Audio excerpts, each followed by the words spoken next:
Resident Evil Death Island, ou Ilha da Morte, é o mais novo capítulo dos filmes animados da franquia de sucesso dos videogames. Após o lançamento do recente remake do jogo mais famoso da franquia, Resident Evil 4, que foi lançado em março de 2023, os entusiastas do universo ficaram órfãos de mais conteúdo ambientado em Resident Evil. Porém, isso durou apenas alguns meses, até que em 22 de junho tivemos o lançamento de Death Island, o que poderia ser motivo de alegria para os fãs da saga, porém o longa foi terrivelmente mal recebido pelo público. Injustamente? Talvez sim. Bom, mediante ao sucesso de seu antecessor Resident Evil Vendetta, era esperado que uma continuação logo mais fosse lançada, porém não que fosse demorar tanto, visto que Vendetta estreou em 2017. Ninguém esperava que sua continuação só viria após 6 longos anos. Bom, mas vamos ao enredo do longa. Em 1998, podemos ver detalhe por detalhe de como o incidente de Raccoon City ocorreu. Porém, a cada novo lançamento, somos presenteados com mais informações da tragédia que acometera aquela cidade. Dessa vez, descobrimos que durante o inferno que a cidade veio a se tornar após o surto chegar em seu ápice, a Umbrella Corporation contratou os serviços de uma empresa militar privada para garantir a evacuação de executivos do mais alto escalão da Umbrella e funcionários do governo. Mediante a tragédia, a equipe que recebera a missão foi a Unidade 6. Porém, as coisas não dão tão certo para essa equipe. Durante sua missão de resgate, dos 8 soldados que compunham a equipe, apenas 2 conseguem sair ilesos do trabalho. 6 de seus companheiros são infectados pelos zumbis. Após JJ ligar para o QG e pedir evacuação de sua equipe, são dadas as ordens de pôr todos os feridos em quarentena até segunda ordem. Essa decisão deixara Dylan Blake, seu amigo mais próximo, completamente revoltado. Como poderia o QG negar retirada para eles após a missão? Bom, a segunda ordem veio logo em seguida, porém essa os derrubaria.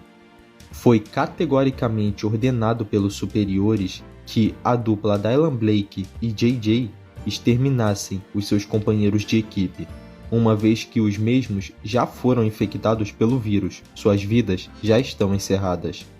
JJ reluta, mas foi treinado para seguir ordens, então decide acatá-las. Porém, seu melhor amigo, Dylan, que estava naquela mesma sala, ouve atentamente as ordens e não consegue compreendê-las. Por que deveriam matar seus companheiros? Eles apenas sofreram arranhões. Isso não quer dizer nada. Por que não podem simplesmente levá-los para um hospital? Por mais horríveis que essas ordens possam ser, é seu trabalho seguir, mesmo que não queira. Quando Blake olha seu amigo decidido a assassinar seu esquadrão, tenta impedi-lo, porém falha. Os soldados naquele freezer onde foram postos de quarentena tornam-se zumbis por completo e destroçam o vidro que os separava daqueles soldados que costumavam serem seus amigos. JJ, sem hesitar, pois já havia feito isso bastante, inicia disparos direcionados à sua ex-equipe. Usando de uma submetralhadora, consegue matar a grande maioria dos zumbis e logo se vê sem munição. Porém, ao parar para recarregar, é atacado pelas costas pelo último zumbi que havia restado naquela sala. É mordido e infectado. Blake pede retirada para o QG e avisa que um dos 2 foi mordido e precisa de atendimento. Porém, o que ouve de volta pelo rádio é que não receberá resgate até que todos os infectados sejam mortos. Então, pelos seus superiores, Blake recebe a ordem de matar seu melhor amigo, vítima de uma guerra que não escolheram começar. E assim o faz. Do contrário, seria ele a morrer, assim que JJ se tornasse zumbi por completo.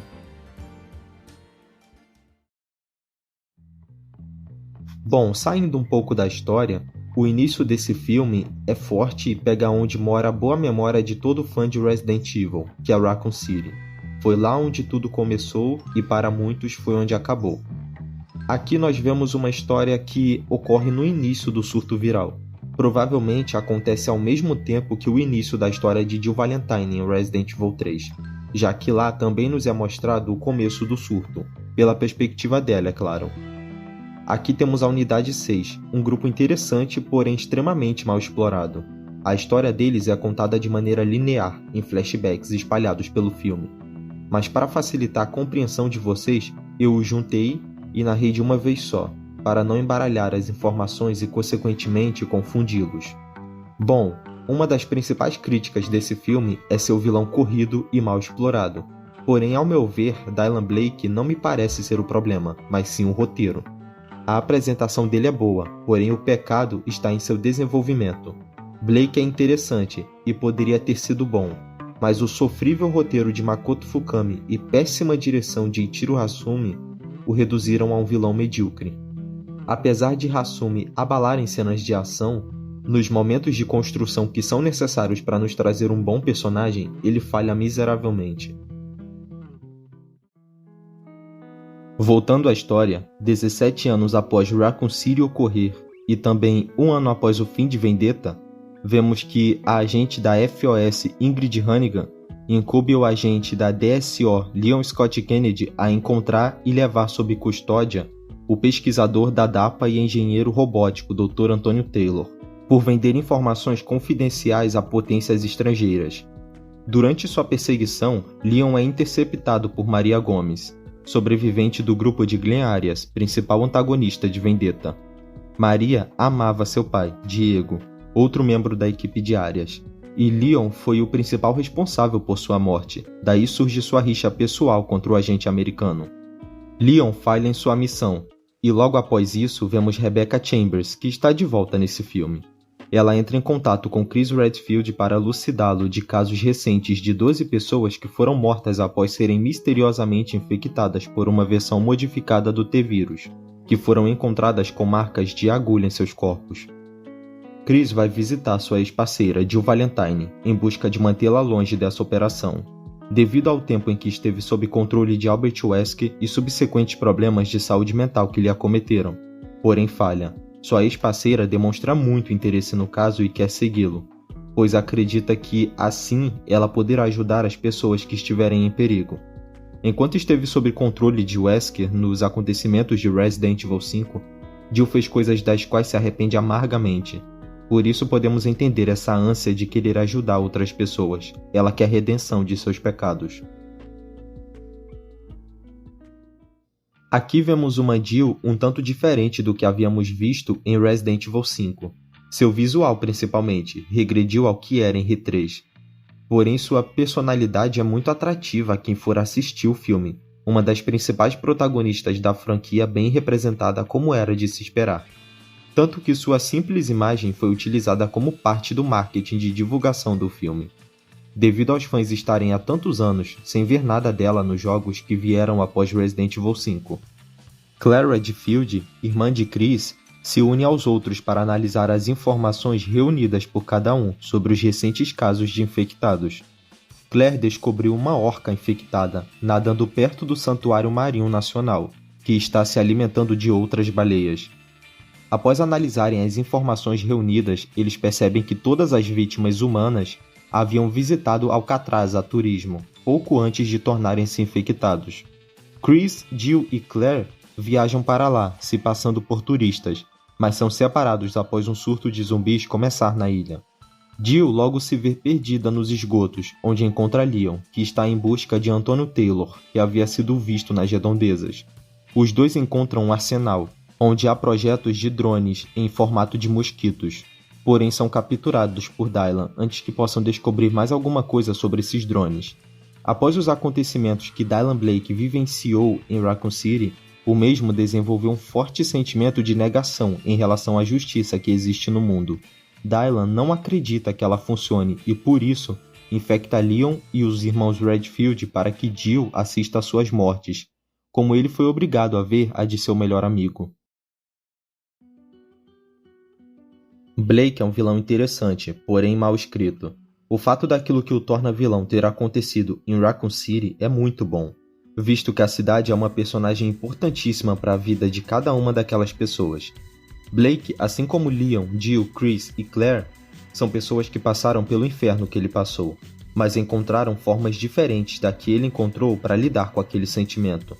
Blake é inteligente, assumiu o sindicato do crime de tráfico de armas que antes havia sido governado por Arias. Fez uma parceria com Maria Gomes após ver nela a ânsia por vingança do homem que matou seu pai. Construiu um império nas sombras. Após a captura de Leon e Jill, vemos que Blake já havia pego Claire, Chris e Dr. Taylor e os infectou. O plano de Blake é usar seus drones do tamanho de mosquitos para espalhar o vírus pelo mundo todo. Será uma nova Raccoon City, onde pessoas inocentes terão que ser obrigadas a fazer coisas como as quais ele teve de fazer contra sua vontade. Tudo para provar que a justiça não funciona. Blake infecta Leon e tenta obrigar Jill a matar seus amigos. Ou do contrário, ele matará Dr. Taylor, o único que pode parar o ataque, pois foi Taylor quem construiu esses drones, então ele pode controlá-los. Jill rejeita a ideia de matar seus amigos, então Blake atira em Taylor e foge para concretizar seu plano. Jill vai atrás de Blake e encontra Rebecca, que havia produzido antídotos para a infecção do vírus, e com eles vai em busca de salvar seus amigos. Antes de morrer, Dr. Taylor dá a Claire o código para controlar os drones. Após Rebecca encontrá-los e curá-los, Leon vai de encontro a Maria para acertar suas contas. E após uma batalha muito difícil, ele a mata, assim como fez com seu pai. Os personagens juntam-se em uma batalha contra Blake, que se fundiu com uma arma biológica. Claire e Rebecca assumem o controle dos drones e os utilizam para infectá-lo, o enfraquecendo e fazendo com que Jill, Chris e Leon possam matá-lo de uma vez. Resident Evil Death Island não é um filme ruim, mas nem de longe um filme bom como a franquia merece e infelizmente nunca pôde ver. Os personagens não vão muito longe do que eles já foram estabelecidos nos jogos, até porque se eles mudam os personagens nos filmes que são canônicos, teriam de levar essas mudanças para os jogos, e isso seria um problema para a Capcom. É mais fácil mantê-los na mesmice do que evoluí-los. Por isso essas animações têm essa estrutura semelhante a histórias fillers. Com cenas de ação e lutas no mínimo enervantes, esse filme, mesmo sendo medíocre, não faz com que você sinta que seu tempo foi desperdiçado frente à sua TV, mas sim que ele foi depositado em algo que poderia ter sido melhor. Dylan Blake não é um vilão ruim, como eu já havia dito, porém não é bem aproveitado o bastante para ser bom. Seu passado ser moldado na cidade de Raccoon City é o melhor do personagem. É sempre bom revisitá-la, se for para nos mostrar personagens novos e interessantes que passaram pela catástrofe como os que já conhecemos. Um filme mediano que vale a pena ser visto, independente de ser fã da saga ou não. Bom, essa foi minha análise desse filme que fui assistir pensando que seria uma merda, devido às críticas que já havia escutado. Porém, ao meu ver, nem de longe ele se enquadra nas análises tão negativas que fizeram dele. Se você gostou desse vídeo, considere se inscrever nesse canal e apoiar meu trabalho. Bom, é isso e até breve, pessoal.